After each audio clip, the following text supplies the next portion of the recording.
Because of the following special program, Wonder Woman and the Incredible Hulk will not be presented this evening.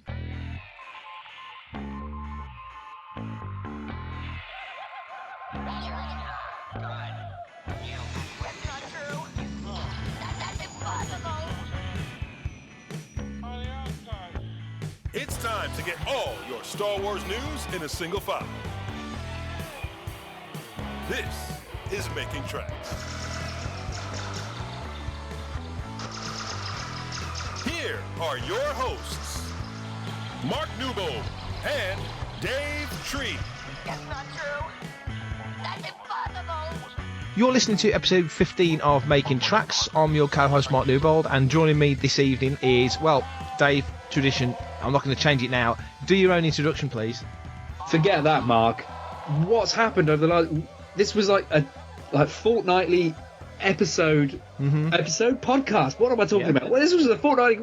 What's happened? I don't know. I don't know. I've been sat here for the last month waiting for your call. Yes. And, nothing. You know what's happened? I'll tell you exactly what's happened. Drones. I had drones over my house, and I wasn't able to call you. That's what it was. Drones over the house. So don't blame me. Blame the drones. It was the drones' fault. Drones. You've not been able to call me because of drones. Well, thanks. It's drones. Yeah. Sorry about that, Dave. Yeah, let's just remember we do live in a world where a song about sausage rolls has become the Christmas #1 ahead of Ariana Grande.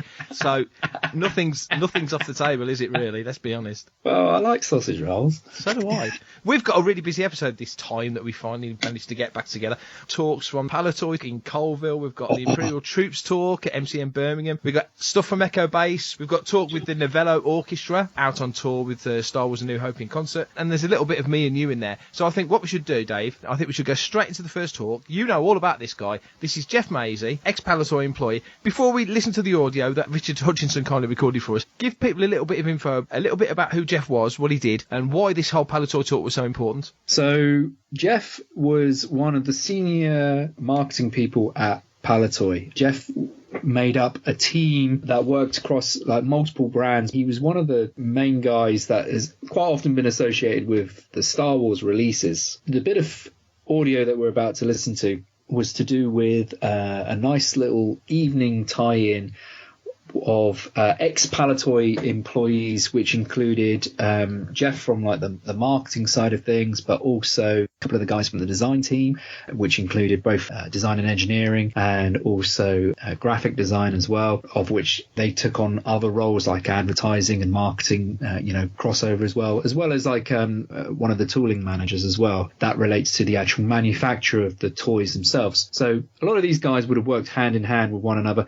It was to tie in with Behind the Toys exhibition, which is run by Matt Fox, which has been touring the country, and that was brought to Coalville, which is the home of Palitoy there. So it was all things collating and merging together for one amazing evening. I would have loved to have been there. I really genuinely so love to have been able to make that, but it just wasn't meant to be. This is a nice opportunity to hear some of the stories and some of the experiences from way back when, but what we've got here is a nice little clip with some extras on Fantha TV, is that right? That's right. So it's also on Fantha TV, as you say. Richard recorded it for us and for Vintage Rebellion, so you can find it in either, whichever one you find it first. Here's a little bit of audio from the Palitoy talk with Geoff Maisey. But please give a massive round of applause for the amazing Geoff Maisey!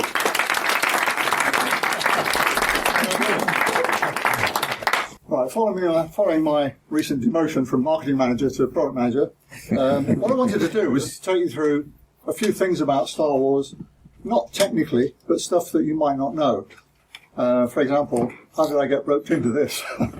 There are three real themes. First is, how did Palitoy get Star Wars in the first place? How did we launch it, and how do we keep it going? So the first part of it, how did Palitoy, from a place that most Americans have never heard of, get hold of Star Wars? Why didn't it go to Hasbro or Mattel, who are both $5 billion companies now and much bigger than we were at that time? Hasbro, at that time, was in trouble. What had happened was they had overreached themselves. They had product which had been called back from consumers and from retail. But more important than that, they had to delist their prime category of G.I. Joe because of anti-feeling from the Vietnam War. That was 40% of their turnover, and 60% of their earnings. So they had a massive hole to fill, but the banks had put a stop on them, wouldn't lend them any more money, and they couldn't go after Star Wars. Mattel, on the other hand, had Barbie.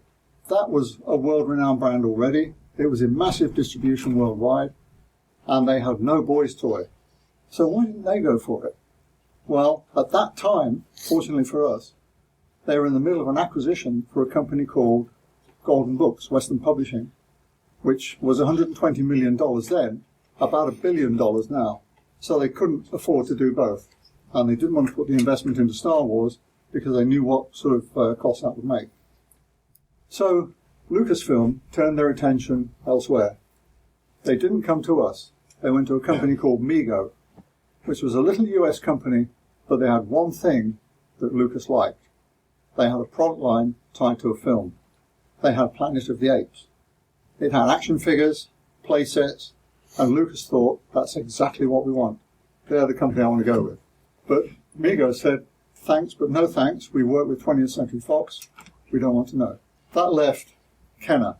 To understand the dynamics of this, General Mills at that time was a $2 billion, basically, flour milling company and a breakfast cereal manufacturer. They were cash rich. They were looking to diversify into other things. And one of those things was the toy industry, because they saw the opportunity of profit margins and great profit from the toys. They went out and never did anything by half. They bought a company in Canada, 2 companies in the US, 1 in France, Germany, Benelux, Spain, and 2 companies in the UK. But those companies, all of them, were autonomous. So what they did was they brought in a guy called Bernie Loomis to head up what was then the General Mills toy division and to go about looking for product. Now, Bernie was an interesting character. He finished his business studies on board the Death Star, and I don't think Lucasfilm knew what they were dealing with when they agreed to meet him in New York. First, Bernie always got his own way. To be honest with you, you could see why if you ever met him. He was a big man, but he was also a very persuasive man, a very forceful man. And he met a guy called Mark Pevers in New York, and Mark said to him, we'll give you Star Wars, but you have to promise not to take $6 million man. I don't want you to have both categories, even though it's not ours. And Bernie looked at him and basically said, nobody tells me what product I'm going to buy. We're the only game in town, take it or leave it. So George took it, because at that time we were the only game in town. So that was the war. To get the product here, there were 2 other battles to win for Palitoy. Because going back, General Mills said every subsidiary has to have Star Wars. We don't want any licensing to third parties. Waddington's had got Monopoly, which was a prime product in the US from Parker Brothers, part of the group. Every subsidiary has to have the Star Wars line. So we thought, that's great. Except in the UK, there are 2 companies. There's us and there's Dennis Fisher. And we know that General Mills wanted to build up Dennis Fisher. So we thought, well, we have Action Man, which is really the key competitor of Star Wars. We're probably not going to get it. Fortunately, Bernie could see that Dennis Fisher was a single product company. They had Spirograph, they were into crafts. So he thought that was a better home for $6 million man. And we got Star Wars. So that battle was won. The second battle was an internal one. Where do we put the line? Do we put it into retail sales? Or, as the marketing director at the time thought, do we put it into wholesale? Because we wanted to position it away from Action Man. We didn't know what the potential was for Star Wars, because we haven't really seen anything yet. And we thought if we put it into there, it would probably be the safest place for Action Man. The problem with that is that, quite frankly, you're then relying on wholesalers, sales guys, who are carrying hundreds of lines to carry the line for you. And as soon as they get any resistance, they just drop that and go to something else. Les decided that that's the way he wanted to go, and he presented this case very carefully to Bernie Loomis.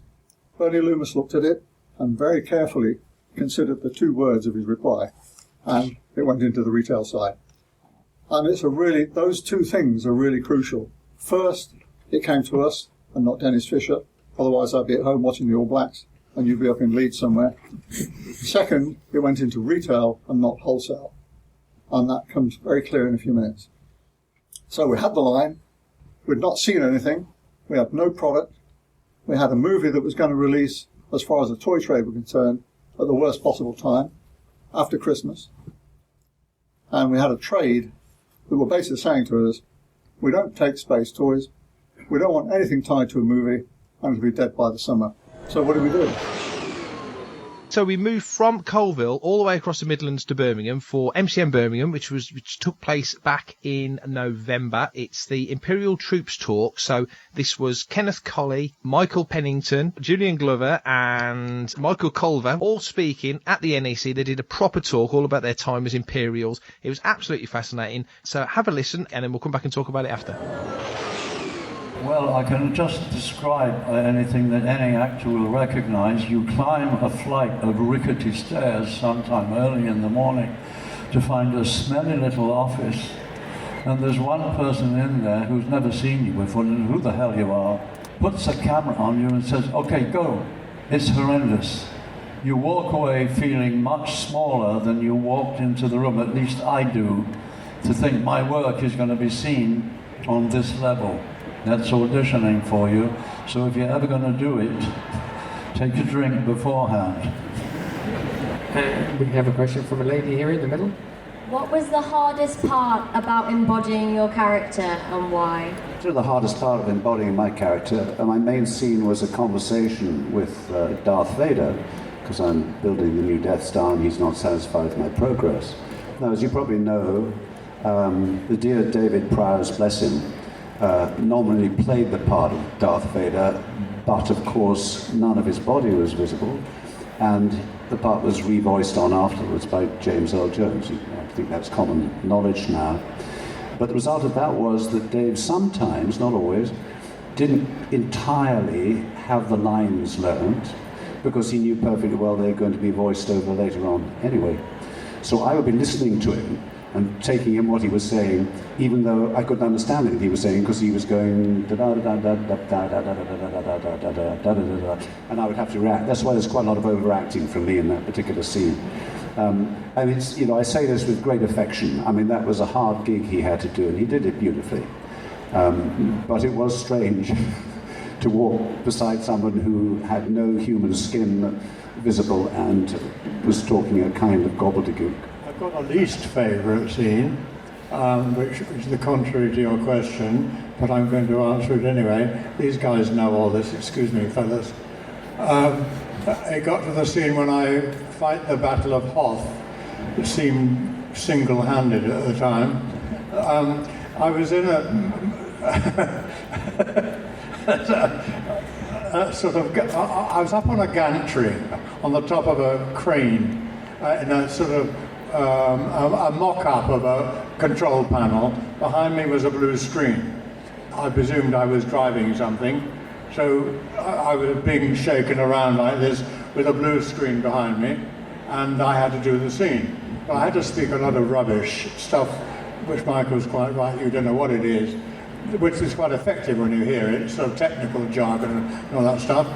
And I got to a particular line, which wasn't, well, a particular line which I tried stone dead on.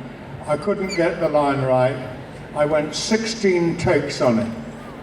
16 takes.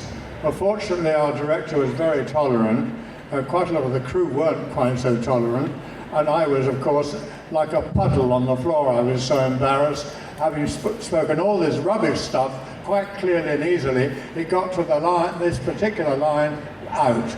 I'm now going to tell you what the line was, because I want you to concentrate on it and to understand my problem with the line. Ready? Target the main generator. 16 takes. No different emphasis. Just a second. No emphasis at all, because I kept trying on it. No emphasis in the least. So that was not a happy time. I had so much gobbledygook to speak that I didn't know if I was saying it backwards or forwards. Not that that would have made any difference to the meaning. And when the film was released, I walked into a friend and he said, Ken, I've just seen you in Empire Strikes Back. I liked it so much. It was so good when you were frightened of Darth Vader. And I said, I wasn't frightened of Darth Vader. I was frightened of the dialogue, but it worked. Well, I didn't have any trouble with the dialogue. I can't remember having any trouble with the dialogue, but I had a lot of trouble when he killed me. Because as I told you, the set was painted matte black. It was meant to be metal. And to actually fall to your knees and not make a mess of the paint was very, very difficult. And I think I did need to do it a couple of times, 2 or 3 times. No, not 16. I had to come down very, very gracefully onto my knees and do it in a sort of staged descent. But I got there in the end. Come on, Julian, it makes you a record holder of some kind. 16 takes for that sentence. And we have a question from a young man here in the middle. What's it like knowing you were the villains? Were we the villains? I wasn't a villain. I wasn't a villain. No. Just because we fought on the side you don't like, we were all career soldiers. Yes. Career officers, all doing our best. Yeah. I will not hear a word about us being villains. You're the Jedi.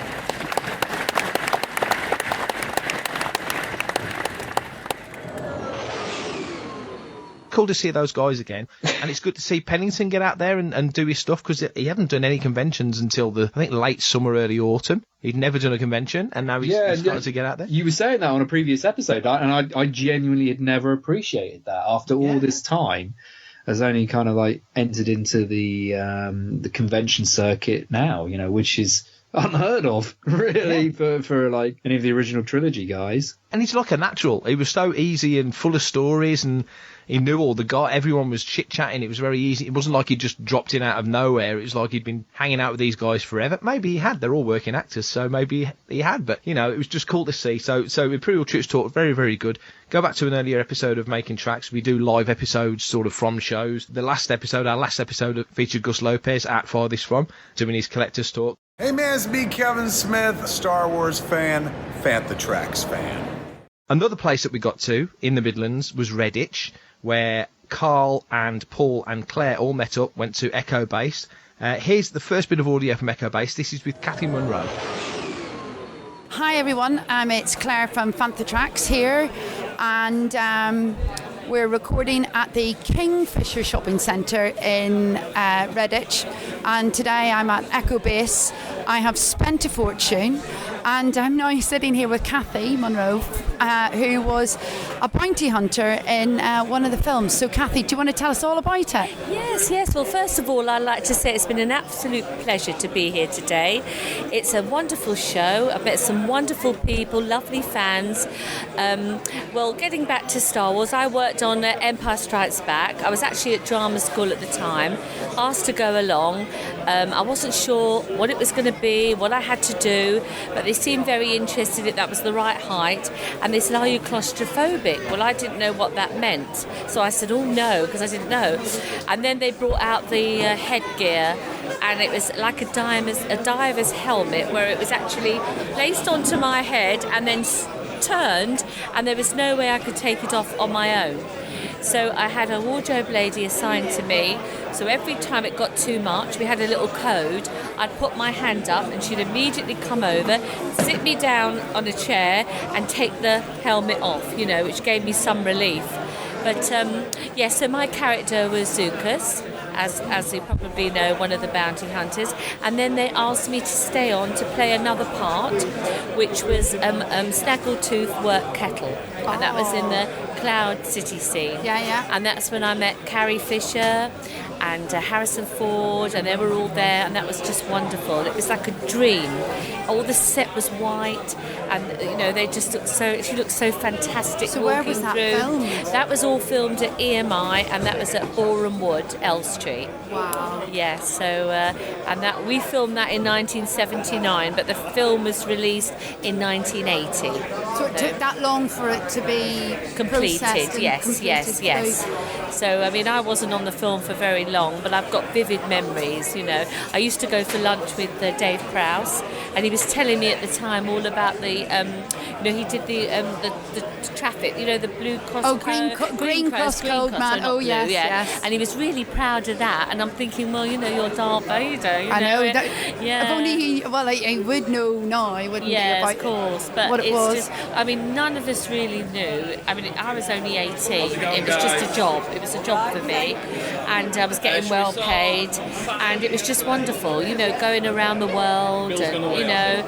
Did being in The Empire Strikes Back lead on to anything else for you? Well, as an actress, not or really, because at that time I was just about to get my equity card, my full equity card, which enabled me to work on television. So basically, I switched from films to television, okay. And then I went straight into doing Doctor Who. So you can imagine coming from the Star Wars set, which was a fantastic, well-built set. I mean, you know, the lighting, everything, to the BBC White City set, where all the set was wobbling. Oh yeah. And, I remember hiding behind my sofa, hiding. But it was wobbling. Yeah. So we there was one. We were at Horns of Nimon. We were like these planet people that were running away from this monster, and it was endless corridors. If you see it, it looks like there's just endless corridors, but it wasn't. It was like a very small corridor, and we had to stop, and then they moved the cameras, and then we're running down the same corridor again, and this is how they did it. But on screen it looked like brilliant, like it was a never-ending. Yeah. So who was the Doctor then? Oh, that was Tom Baker. Oh, on that one. Yeah, that's my Doctor. Yeah, him and Peter Davison were my two Doctors. Yes, that's right. But I mean, I've got fantastic memories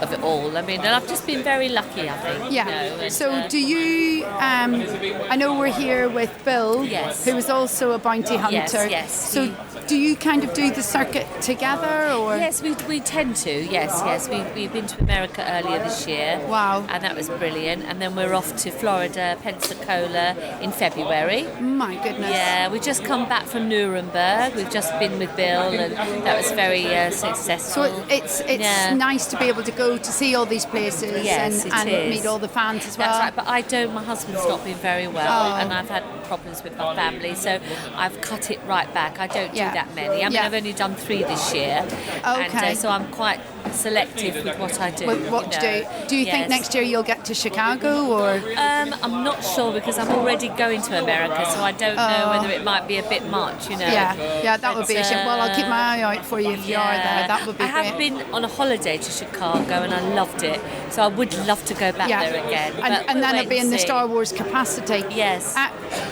Going back to when you were the bounty hunter, obviously not being able to see anything or anything like that, but apart from that, what is your other memories of? Well, my costume, there was a cylinder, not a lot of people know, that was on my chest, and they had like a tube, and in that I had to blow into that tube while in that mask. There was all liquid, like coloured liquid in the cylinder, and I had to blow into it and get all the bubbles moving, so I had to do all that from inside. So not only were you acting it, you were being the puppeteer of it as well. Yes. And you know, they didn't tell you that before you did it. No, they didn't tell any of it. Well, no, they didn't. And they kept saying, at the end of it, they said, we'd just like to say, Cathy, you're marvellous. You've not complained, not like some of the men. I felt like saying, if only you heard what I was saying in that mask.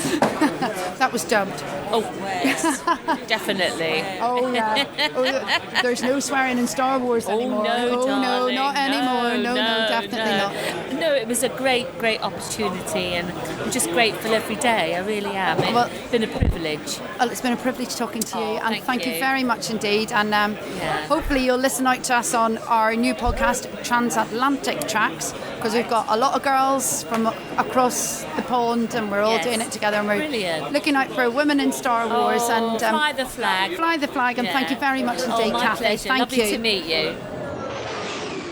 We managed to go. Me, Claire, and Carl were invited, very kindly invited by Sendler, the company that were putting on Star Wars: A New Hope in concert, going all around the UK. Kicked off at the Albert Hall.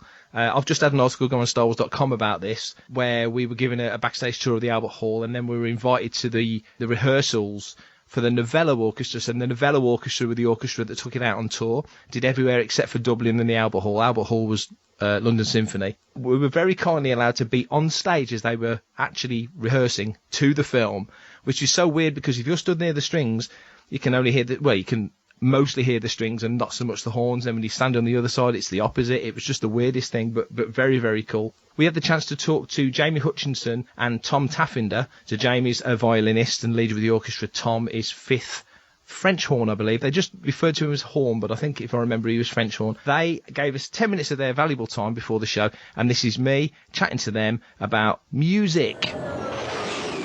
Is it all right that there's people practicing and stuff? I like the fact that there's people practicing. Okay. It gives it that... as long as they know they might be on... You've added the culture to our website that we've been missing for so many years. Okay, great. I'm not sure about that. So, obvious first question. Are you excited to be playing Star Wars? So excited. We've been excited for months, haven't we? Very excited, yeah. So how much practice goes in? How much preparation goes into something like this? We saw the music the day before the first concert. So actually a lot of practice in a very short amount of time. Yeah. And so, I mean, obviously you guys are trained musicians, you can sight read music, obviously. It sounds patronising to even ask that. But does it help having seen the film? Does it help having some knowledge of the film? Do you prefer that, or would you like just going in cold? No, it was good. I actually watched the film on the train up to Manchester for the rehearsal day, watched it with my earphones in, thinking, oh right, I can hear the violins in that bit, I better look at that when I get there. It's quite easy for us because we get all the big good tunes, so you kind of know the tunes before you start. And your ear goes straight to that? Yeah. We go like, oh, that bit sounds like, might want to look at that. Yeah, exactly. So what is a day in your life, or big day tonight, gig on the evening, what's your day entail? So when we're on tour, we generally travel on the morning a little bit, can be 2 hours, can be sort of 5 or 6 hours. Like last week we had that from Liverpool to Bournemouth. So that was quite a lot of travel that day. Yeah. So then Dave's very considerate, our conductor. Yeah. He will do as much or as little rehearsal as he can on the day to kind of help us. And then we all get some dinner and then the show. And then we travel home if we can. Sometimes we stay in hotels. It depends where we are. So I guess you're all based all over the place, aren't you? We are. Yeah. A large proportion of the orchestra is London-based. Yeah. But we have players in Cardiff, Manchester. Is there anywhere for anyone else? Cardiff, Manchester, London. That's probably everybody, it's mostly, I think. Yeah. And so on this tour, where have you played so far? We started off in Liverpool. We had a rehearsal in Manchester, so then went to Liverpool, then went to Bournemouth. Yeah. Then went to... Where were we yesterday? So it gets a bit like that. Oh, yeah. Manchester. Yesterday we were in Manchester. Manchester. And then after tonight, there's a little break whilst they go over to Ireland and do it with the RTE Orchestra. Yeah. And then we're back on it in Cardiff, and then Leeds. Cardiff, Leeds, Glasgow. And Glasgow will be a great place to finish because the audiences are always amazing in Glasgow. Very, very supportive audiences. Yeah. It's nice. Yeah. We had a good one last night in Manchester, actually. They were great. Yeah? Yeah. So I was going to ask a question. Do you know then, when you've got a hot crowd, that they're really up for it? I mean, Birmingham will be tonight. Yeah. But do you feel it in the room? Yeah. The crowd's really as soon as you come on stage. Last night in Manchester was really special. I mean, it was the biggest arena that we've done so far in the tour. Yeah. And we played the... I don't know if this is spoiler alert, but we played the 20th Century Fox fanfare to open, and at the end of that short snippet of 20 seconds, the crowd already went nuts, and we were like, okay, this is a special audience, and then it just helps us give a little bit more energy as well, because we're like, oh, you're on our side, brilliant, we'll give a bit extra. Yeah. Well, here's a controversial question, because obviously Disney now owns Star Wars, but the old films have the Fox logo and the Fox music at the beginning. Do you kind of like that? Because I know John Williams rescored it years ago, and so Williams did an arrangement front of it and all that. So it's great to play the really 20th century fanfare at the start. Yeah, especially for the percussion, starting the whole thing with that tight with drum the snare. rhythm. It's amazing. But the previous film that this orchestra, the Novella Orchestra, toured with was Beauty and the Beast. Right. So we opened with the Disney When You Wish Upon a Star. So we've done both. We've got it covered. Yeah. Everyone's happy. Yeah. So, of the tracks or the tunes or the music in this particular film, which one? Because I guess it's different because you're coming at it from different angles. Which one's your favourite? Well, obviously the Throne Room obviously. But I have to say, the first time that Princess Leia appears in R2D2's projection is a beautiful horn and cor anglais theme, and the strings just sort of shimmering underneath, and it's the first time that you hear that amazing Leia theme, and it's kind of a bit of a teaser of it because it's quiet and it's gentle and it's in the background, and kind of goes with the fact that she's a hologram, you know. And it's really beautiful. And for you? Probably the main title theme, because of course the horns get it. So and maybe as well the Jedi theme. So every time that comes, Dan on first horn plays it very beautifully. So that's a real kind of hairs on the back of the neck. Hi, this is Gareth Edwards, director of the best standalone Star Wars film since Caravan of Courage, called Rogue One. You're listening to Fantha Tracks. Enjoy. And from a musician's point of view, is it challenging music to play? Is it? Yeah, it is very challenging. Yeah. I think for the strings, it's probably just the amount of notes, isn't it? It's the sort of piece that makes you grateful that you have to practice your scales when you're growing up and going through your grades. It all comes back. There's a lot of scale work when it's fast and it's exciting, but there's also lots of beautiful moments as well where we just get to make a really lovely sound, and it's amazing. This is the biggest orchestra that we've toured with, as the Novella Orchestra as well, because John Williams' music requires a large amount of musicians, so it's really special. It means we can make a really beautiful sound. And from the brass player's point of view, the hardest thing about it is that it's very tiring on your lip. So especially if you have a rehearsal before, you'll have heard today not all the brass players are playing all the time because they're sort of trying to rest it. Because when you get to the gig, it's just relentless. It's physically especially taxing. Especially the big themes. So is it sort of thing so loud? Could you? I don't know, but you couldn't. Sounds like an awful question. Could you do a matinee performance, then an evening performance, and then go somewhere and do it the next day? Or? On the first day when we were in Liverpool, on the first day we rehearsed it and we ran it through, and then we played it again for the concert. So that was probably the hardest day brass-wise. But you've just got to watch it. On that day, I suspect that the first performance was only at 70 or 80%. Effort. Yeah, exactly. I think a lot of people were saving. I think if you had two performances at 100% effort, that would be pretty hard. Yeah. And when you're in the thick of it here, you go for it. I was going to say the adrenaline. When you're in the thick of it here, in the middle of the orchestra, can you feel when you feel like the foot's being put to the pedal? You can feel it. Well, as soon as we start the performance, it'll be a completely different ball game to the rehearsal. It'll be much louder and much more kind of intense than. And do you enjoy doing film to music? Because I assume to a regular, what you would normally do without the screen, it must feel different. Do you enjoy that? Yeah. Well, it's a lot more laid back, I think, because actually the audience aren't necessarily staring at you on the stage. If you're playing a symphony orchestra, it feels like a lot more pressure. I don't know about you, Jane. You're at the front, aren't you? So it's a bit different. It varies. I mean, there are moments in this when you know that you're sort of centre stage and the titles at either end, and things like that. And especially some of the principal players have quite big solos. Right. And the difference with something like this is every single person in the audience knows exactly how it's supposed to sound. Whereas if it's a obscure Stravinsky symphony or whatever, then you can it's you're wondering a bit. Yeah, exactly. Everyone knows how it goes, so no pressure. And just another question for yourselves personally, other than Star Wars, have you done other music? You mentioned Beauty and the Beast. Is there anything else that you would like to do? Maybe something that's not been done before. There's talk of Titanic, isn't there? It's the next thing. Hopefully next year, Titanic for us. So that would be good to do. Any of the big films, really. It'd be nice to do another Star Wars. Nice to carry on. There's a few to get. Yeah. Exactly. We'll be going on for years. Williams' scores are amazing to do. It's always amazing, especially because there's quite a lot of Williams scores that are from when I was really young and when I was first getting into the violin and thinking about maybe wanting to do it as a job later on. So things like Jurassic Park just make the hair stand up on my Well, I see you holding that, and I'm thinking Schindler's List. I'm thinking the solo in Schindler's List. Schindler's List, yeah, that's another one. Raiders, Yeah, Raiders would be good. Yeah, Raiders is awesome. Yeah. But we quite often play, there are little sort of 7-minute suites of a lot of these that we play in concert.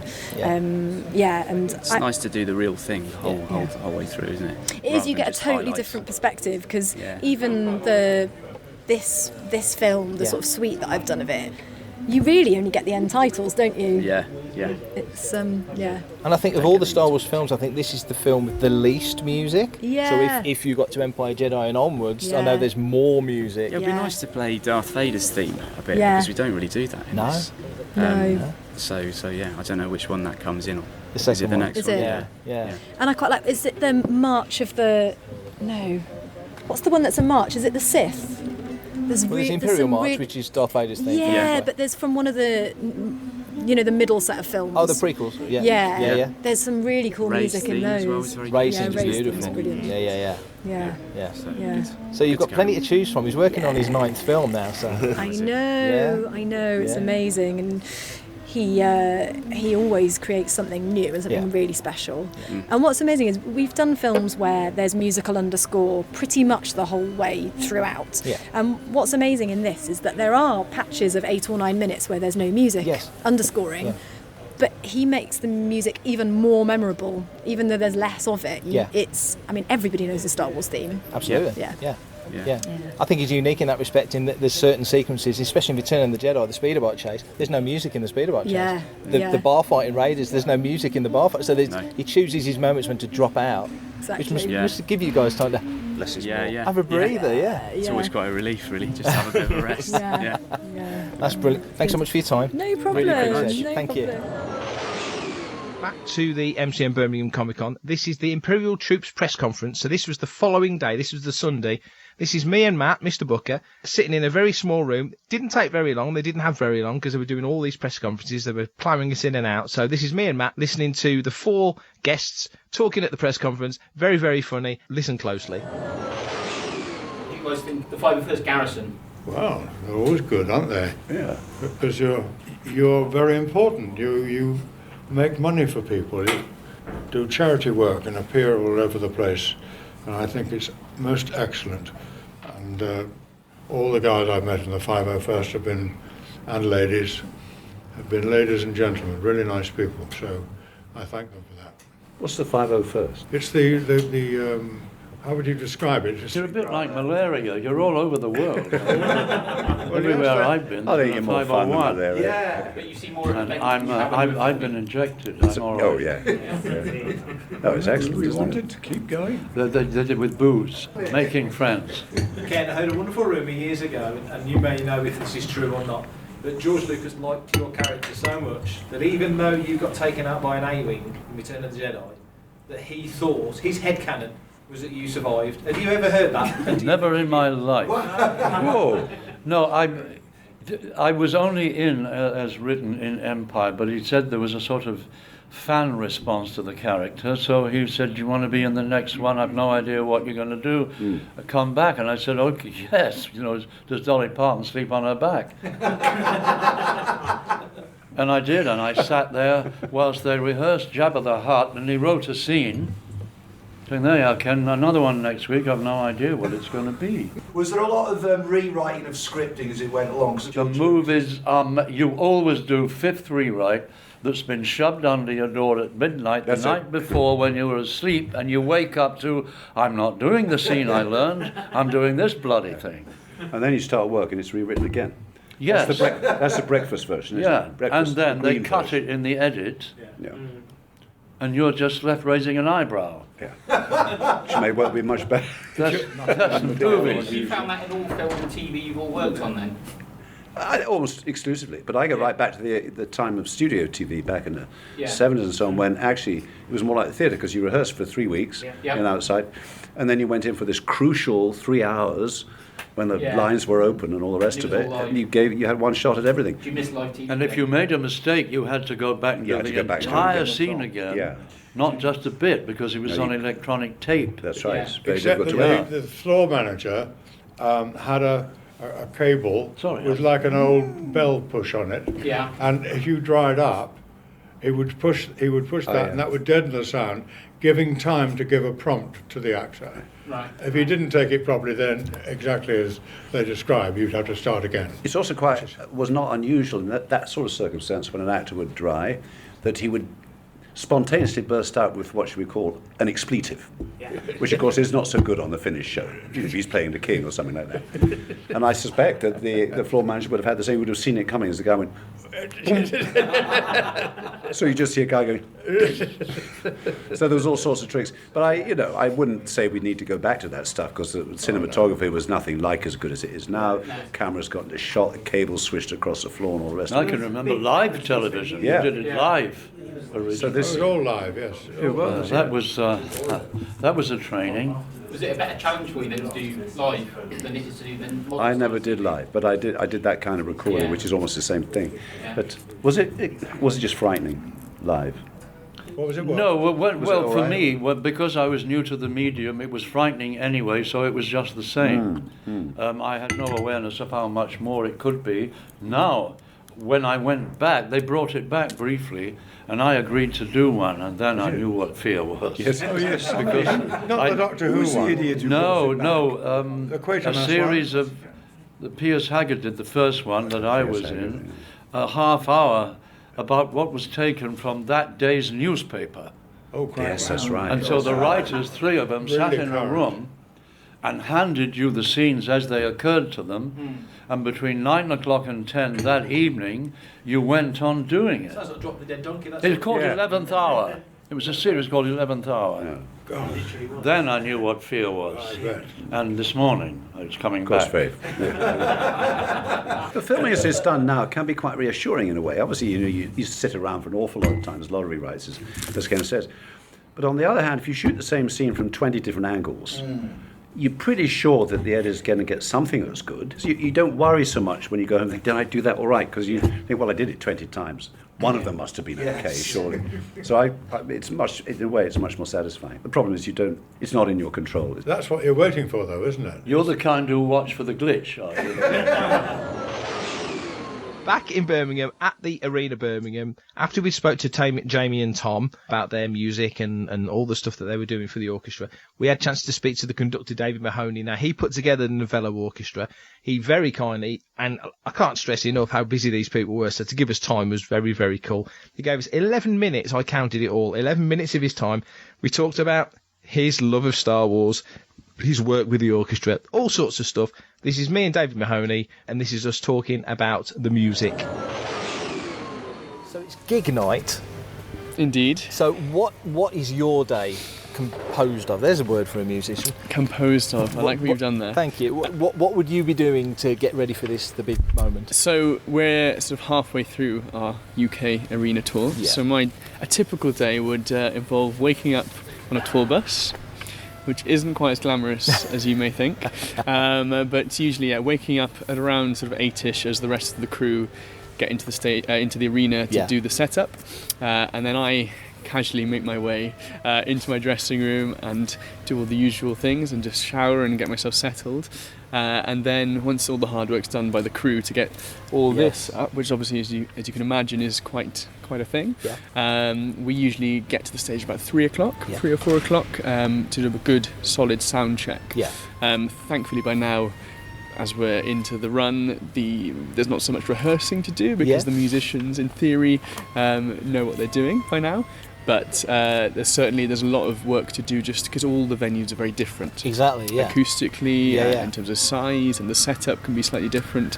So it's really important that we do a really thorough sound check for the sound team, and just get settled and just get in the zone. Because a couple of thousand people in this room is going to suck up a lot of sound, isn't it? Absolutely. So I think what the sound team do is just kind of cater for that during the sound check. So they set all their levels on the basis that 4,000 people suddenly just deadens a room, which is quite. I mean, it's a real challenge actually. With obviously orchestras aren't used to performing in arenas necessarily. We're usually in a concert hall, which is specifically designed for those kind of orchestral acoustics. So it's kind of an added challenge in that respect, especially then when we're kind of not competing, but we have to sort of deal with obviously all the sounds that come from the film. Wow, I was going to ask you that. Normally, when you're doing what you do at a concert hall. There's no laser blasts and starships flying over your head. Absolutely. That's an added. Is it a distraction? Does it complement it? I think it's something that we just have to get used to. Yeah. It's quite challenging, certainly at first, but I think we've, certainly with this orchestra and myself, we're used to touring with films, and we're kind of used to kind of having that added element, if you like. Yeah. But there's certainly, I mean, there's a 2 or 3 occasions in this film where the kind of sub-bass sound, some of the sound effects of the starship and everything are so big that literally your whole body just rumbles, and you can just feel it going through the stage and sort of seeing violinists like this. It's quite entertaining, actually. I mean, it's an added challenge, and I think it's something that the sound team have to be aware of, and I always feed back then to them just to tell them how it is from venue to venue, so they can kind of cater for it. But I mean, I think it's quite exciting, and it adds to the kind of the drama and the kind of the general effect, and making it more of an event. Hello, I'm Warwick Davis, and you're listening to Fantha Tracks. Does it feel a bit not looser because as we said to the guys earlier, everybody knows the music, so you can't be loose in that sense. But there's a sense when I'm watching an orchestra, especially play with music like this, that there's moments when you put your foot to the pedal. There's moments when you're back. You know what I mean? Absolutely. There's that Well, ebb and flow. we have to be really accurate with this, obviously, because although, I mean, previous tours we've done a lot of sort of musical films, as in musicals, where there's been vocals and singing. So we don't have that element with this, obviously, but the way the score's written is that there are obviously big climaxes at very specific moments on the screen. So if we've been playing for sort of a 10-minute battle scene, and if we don't hit that last explosion on the right downbeat, then it's not as effective. So I think it's about being very accurate, and even if we're sort of competing with the extra sounds and the additional sounds, and obviously it's not just the sounds coming from the film, but the crowds we've noticed. I mean, they really go for it, which I love. So you'll have cheering throughout, you'll have laughter, you'll have they're really up for it, and it's just kind of an added element, which in theory should make it more difficult for us. But what it actually does is just raises the orchestra because they get an extra buzz, a bit of excitement, and I think for us it's kind of as rock and roll as we can get. Doing an arena show like you're this. on a tour bus, you're in a different venue every night. It is a bit rock and roll, isn't it? I mean, it really is, and especially with the Star Wars fans. I mean, they're on side from the very the first downbeat, the 20th Century Fox theme. I mean, last night we were in Manchester and they went wild after that. I thought, should we just finish there? But no, we did go. And by the end, they were on their feet, and it makes everything worthwhile. And you can just, when I look out at the orchestra and see their reaction to the audience's reaction, it just makes me realise. You're seeing them right at close quarters. And absolutely. And I don't see the audience. But you can just. It's a weird thing to say, but you can feel them. Oh, no. You really can. You can just sense that they're right there. And it's just exhilarating, I think, is the only word I can use to describe it. And when you've got such incredible music to be performing as well, it's just it's a real honour. I was going to say, are you a fan of the films and on extension, obviously, a fan of the music? Absolutely, yeah. I've grown up obviously with the films, like we all have, and I think. It's really interesting you watch the film in a new way. Obviously, when I was preparing for this tour, I get sent all the materials with the scores, and you start analysing the music in relation to the film. And it makes you look at the film in a different way too, and seeing just actually quite how clever it is. I know everyone knows the iconic themes and they can all sing them, and you'll recognise all those big moments, but actually I think a lot of how clever it is in some of the bits which you might not necessarily react to emotionally, but actually academically and musically it's really clever. I mean, he's there's a reason why John Williams is who he is. And he seeds a lot of stuff, doesn't he? Obviously in later episodes things come back in play. And all the different themes that come back in various ways, and the reasons why they do that based on the action on screen. It's very clever. Does it make you realise, not that you wouldn't know this already, but how difficult it must be, and it's a two-part question, how difficult it must be to write music for film and make it fit what's on that screen, and then to be you and those guys making it trying work to again. make that work. Yeah, it's because I've heard various stories. Weirdly, 2 of my players, their fathers were in the original orchestra that recorded the soundtrack, which amazes me. So I've had a few chats with them, and they were telling me how it worked back in the day in the studio. And they, without getting too technical, these days when you record a soundtrack, you record along to a click track, which basically means you can prepare everything before the sessions, and then ensure that you play at the exact right moment. Now, back when this was recorded, that didn't really exist, so they didn't really use it much. So a lot of they were just doing it and just trying to hit certain moments at certain times. But what it means is, so for us to sync, we actually play along to a click track. I have a click in my ear to make sure, and it kind of relates to a little screen that I have in front of me that gives me direct sort of moments. But what's actually happened in the preparation of this material is that they've created that click track, which obviously didn't exist initially. Right. So it means they can be quite accurate, but there are certain moments where it doesn't quite do what you think it's going to do, and that's an added element to us. So we're still learning those corners. I was going to say, is that something you just have to know it? You just have to do. Yeah, it's repetition basically. There's some bits they're so odd that. There are no clues in the music, and then you just have to know what that feels like. I was going to say, because not everything finishes clean, because it's a film, it's edit, move on to the next moment. So absolutely. So it just has to be kind of in your bones, really, and that's why it takes quite a bit of time to sort of prepare it. But it's just so exciting, and it's just that I love that. For me, it's much more of a thrill than just sort of conducting a normal orchestral concert. And actually, what's interesting is, obviously all these players know this music inside out because they've done sort of the big famous moments in all your different concerts over the country with different orchestras. But what's interesting is obviously the speeds of those melodies are very different when you're doing it to here. So a lot of that, as a general rule, a lot of it's much faster than it would be if you had the ability to do it without a click track. Does that make sense? So there's no moment where the orchestra can have sort of a rest and just think, this will just play itself. The focus has to be there from the very first second right to the very last chord, you know.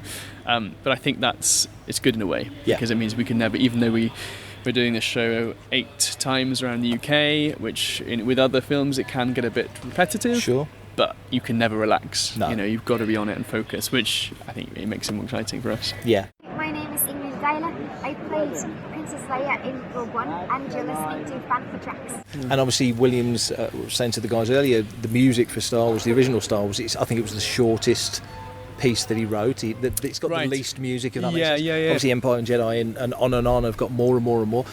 Would you, and it's not meant to be a leading question, it's just meant to be a question as a professional, would that be a challenge, an interesting challenge? Not necessarily even a Star Wars film, just another film with a lot more music. Now you've got the rhythm of absolutely. No, it's something that myself and the Novello Orchestra we want to specialise in, and we have done over the last couple of years. A film with live orchestra experience.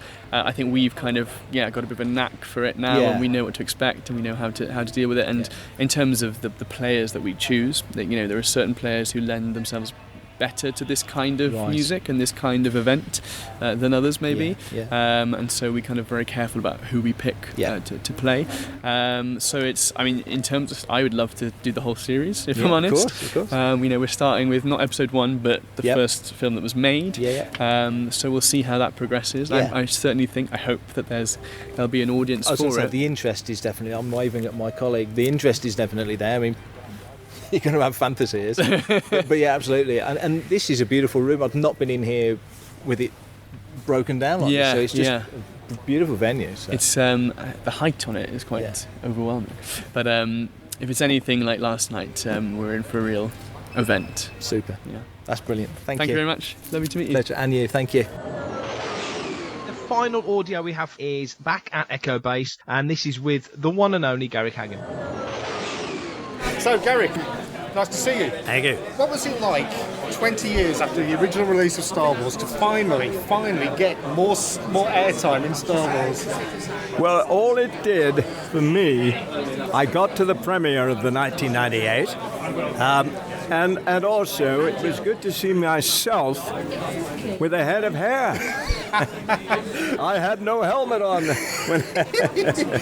As somebody follically challenged myself, I can understand that.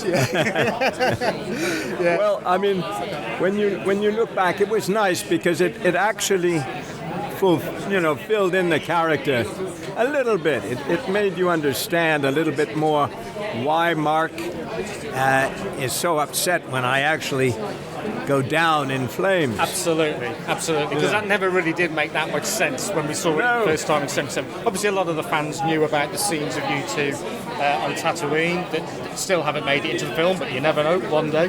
Well, I'm not sure, but it's there. Everybody. But by the X-Wing fighter, that was important to see that. Yeah. And it's a nice.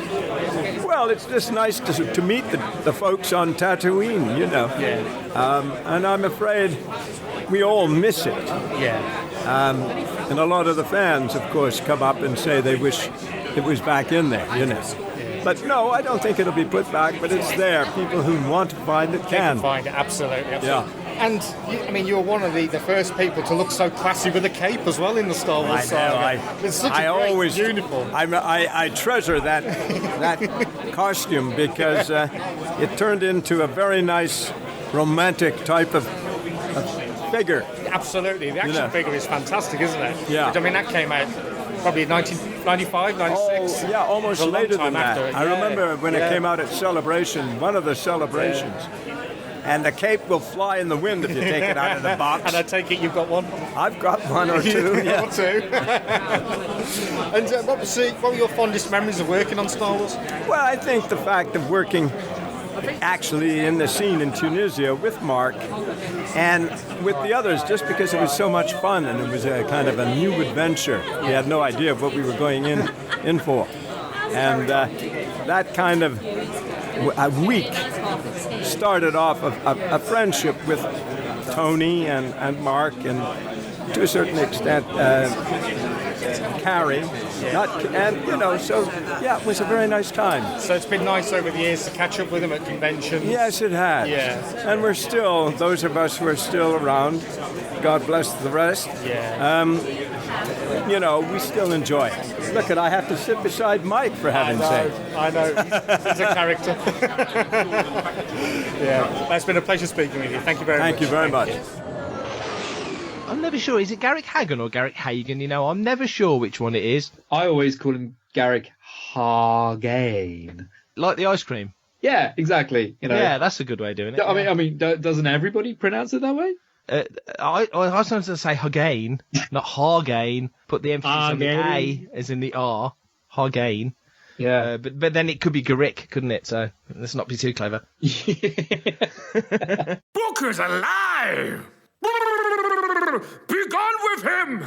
So that was episode 15 of Making Tracks. We've not really had a chance to talk very much this episode, Dave, but I promise on the next episode there's loads of chance for you and me to talk. We're going to talk about all the stuff we've seen in 2018, all the stuff we thought was good. We can just sort of vaguely allude to the stuff that we thought was crap, and then we can look forward to 2019. I think 2019 is going to be rather busy, don't you?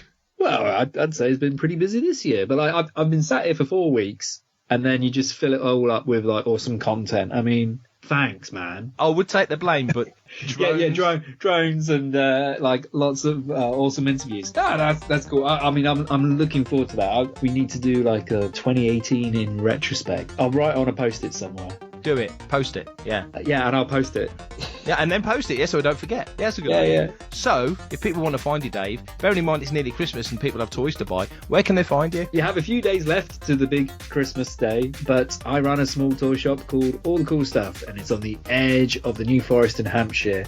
And you can find us at All the Cool Stuff, or you can find us online, or alternatively, you can find us at one of the very many Fantha Tracks related projects and things like that we've got going on. So outside of the main site, I say this every episode, I haven't done anything for ages and I feel terrible, although I am actually working on something for Christmas Eve. Woohoo! Cool. Fantha Tracks TV on YouTube, which is taken care of by Martin Keeler. If you don't like or subscribe, please subscribe to our channel, and also on all our other social media platforms, including Instagram and Facebook, run by the handy Matt Booker, as well as following us on the main site as well. But Mark, if people were trying to hunt you down and find you, where can they find you virtually? Virtually. And almost literally, they can find me on Twitter at prefect_timing, but you can find me on Fantha Tracks, at Fantha Tracks everywhere, generally on the Twitter handle. So if it's got MN after it, it's usually me. I just hope nobody else realises that's my little signature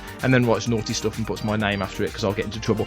But I don't want to give anybody any ideas, so I might edit that out. But other than that... I was going to say, Brian will be on to you. But Oh, he already is. I know he's been on to me for ages. Just generally tootling around in the back end of the site and doing stuff that I probably shouldn't. But it's all good, and already looking forward to the next episode, Dave, and we can talk properly and talk actually about Star Wars, as opposed to me coughing and hopelessly trying to mute the microphone. That'll be ace, and I'm looking forward to it already. So, we will see you in the next episode, Dave. Goodbye, everyone. Check everything out on Fantha Tracks, go and see the website, listen to all the previous podcasts, give us 5-star reviews on iTunes, whatever people do these days. What's the new thing, Dave? What's the new social media thing that we should be doing that we're not? I am the least techie person to be asking this question to. I've only just worked out that this Skype malarkey, so I'm definitely not the best person to talk on that. Maybe I'll ask some of the kids that come into the shop tomorrow. That's a good idea. We'll see you next time, Dave. Toodaloo.